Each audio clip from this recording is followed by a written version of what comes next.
మొన్నటి వరకు భగ్గుమన్న మణిపూర్ ఇప్పుడిప్పుడే శాంతిస్తుంది అనుకుంటే మరోసారి అట్టుడుకుతుంది. తాజాగా కుకీ మిలిటెంట్లు అపహరించుకుపోయిన 6 వ్యక్తుల మృతదేహాలు నదిలో దొరికాయి. ఇదే సంఘటన మరోసారి మణిపూర్లో అగ్గిరాజుకునేలా చేసింది. 2 ఏళ్ల బాలుడి తల చేతులు నరికివేసి అత్యంత కిరాతకంగా వ్యవహరించడం మైతేలను తీవ్ర ఆగ్రహానికి గురిచేస్తుంది.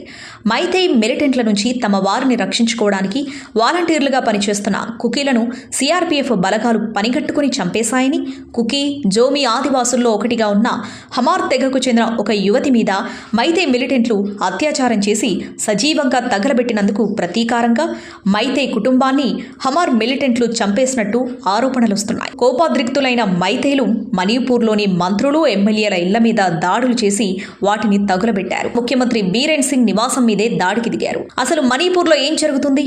మణిపూర్లో అల్లర్లకు కారణమేంటి తెలుసుకోవాలనుకుంటున్నారా? అయితే కింద కనిపిస్తున్న ప్లే ఐకాన్లో ఫుల్ వీడియో లింక్ ఉంటుంది.